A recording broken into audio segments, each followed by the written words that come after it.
Welcome to the GAMERamble video review for Zombie Derby Pixel Survival, narrated by me, Darkcloud. As always, the full text version of this review can be found on the GAMERamble website linked below. The TLDR for Zombie Derby Pixel Survival is that it's a simple arcade game where the goal is to drive through a gauntlet of zombies and obstacles while trying to prevent damage to your vehicle. This is impossible on the first attempt, so players must use the money they earn from killing zombies to purchase vehicle upgrades. This simple loop of dying and upgrading until a level is passable won't appeal to everyone, especially players who hate seeing mobile releases on PC. Nevertheless, the game can be fun, and the new art style is an improvement over the previous two titles in the series. Gameplay receives a 7 out of 10. The gameplay loop is straightforward, as all players have to do is kill zombies and make it to the end of the level with their vehicle intact to proceed to the next. Graphics receives a 7 out of 10. Pixel Survival features a new art style for the series, making it look less gruesome and much more light-hearted than the previous titles. Sound receives a 6 out of 10. The guitar-driven soundtrack is decent, and the sound effects are suitable for a zombie game. The overall score for Zombie Derby Pixel Survival is 6.7 out of 10. And now for the full review. Zombie Derby Pixel Survival is the third title in a series that involves driving through zombie-filled courses in the bid to make it to the finish line before your vehicle is destroyed. Pixel Survival is precisely the same as the previous two titles from a gameplay perspective. The action is still set on a 2D plane with players driving from left to right while watching their damage, ammunition and nitro meters. If players make it to the end of the level, they can move on to the next, or they can try it all again with a new vehicle. With only 11 levels, it might sound like Pixel Survival will be a quick game to complete, but true to its mobile roots, doing so actually requires a bit of grinding. Players can upgrade each vehicle in the game. Without these upgrades, the odds of success are non-existent. The upgrades include the engine for higher maximum speed and faster acceleration, the wheels for better traction when driving uphill, and a machine gun for more ammunition. Players can also upgrade the nitro of each car for more speed boosts, and the push bar, which increases the durability of the vehicles.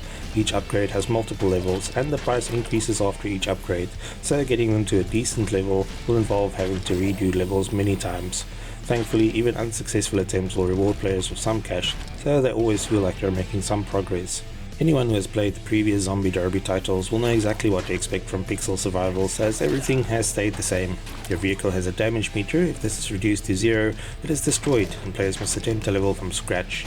Each enemy and obstacle between you and the finish line does a certain amount of damage, so there's some strategy involved when it comes to deciding between what to drive through and what to shoot. Ammunition is limited, even when fully upgraded, and some things do a lot more damage than others, so it's best to save your shots for exploding barrels, zombies armed with TNT, and so on.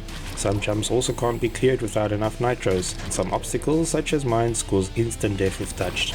Thankfully, the game includes a handy in-game enemy encyclopedia highlighting the zombie name, the damage to inflict, the money you get for killing them, and a humorous description.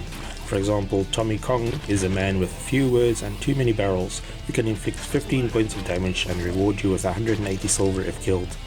Simply reaching the end of the level is enough to open up the next, but players can also try to rake in some extra cash. Killing zombies by hitting them with the debris from obstacles rewards players with an extra style bonus, while the stuntman bonus is gained by dropping on them from above. Players can also rack up combos by hitting zombies in quick succession, and each level has 3 stars that can be earned. The first is for killing every zombie on the level, the second is for doing a certain amount of front or back flips, and the final is for killing a bird. These birds usually fly past the highest jump on the level, and typically require a vehicle flip to hit.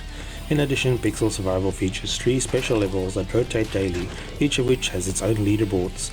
The sprint level involves reaching the finishing line as quickly as possible. Halloween 2 requires players to hit as many pumpkins as possible in the least amount of time, and Carnage is all about scoring points. In playing these events, players can also see the ghosts of the nearest competitor on the leaderboard for an extra incentive to try harder. While Pixel Survival plays identical to the first two titles in the series, the visuals have been completely overhauled. Semi-realistic models and textures of the previous games have been replaced with bright, colourful, blockier style visuals that look more like Minecraft. This makes the game look a lot more cartoony than the originals, even though it uses the same types of environments like snowy mountains, green meadows and deserts. In addition to the full HD visuals, the game boasts a very smooth frame rate, and players can toggle between low, high and ultra presets. Pixel Survival features a nice assortment of vehicles that range from a sheriff car and ice cream truck to a hot rod, school bus, monster truck and fan favorite harvester. In addition to having 5 different paint schemes that can be purchased, the other upgrades are also visible on each vehicle, which is nice. The audio doesn't sound much different from previous entries in the series, so it still features the usual assortment of zombie grunts and engine noises. The soundtrack is by professional guitarist Dimitri Trotz, and as a bonus these tracks are accessible outside the game in MP3 format. Unfortunately, there's no way to tweak the individual volume levels, so players can only toggle the sound effects on or off and the soundtrack on or off. The controls are responsive, and while the physics are nowhere near realistic, they get the job done. All players have to do is hold in the acceleration button to move forward, press the fire button to shoot at obstacles, and hold down the nitro button when a speed boost is needed.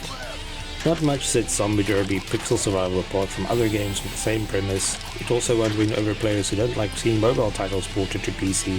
However, despite being a very grindy game, it's still quite addictive, and we found ourselves returning to it now and then.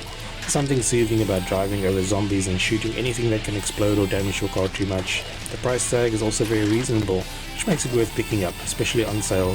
Fans of the previous 2 titles, or anyone who doesn't mind the simplicity of a mobile title on PC, will have fun with Pixel Survival. Thanks for joining me for the Zombie Derby Pixel Survival PC review. Remember to like, subscribe and share. Until next time.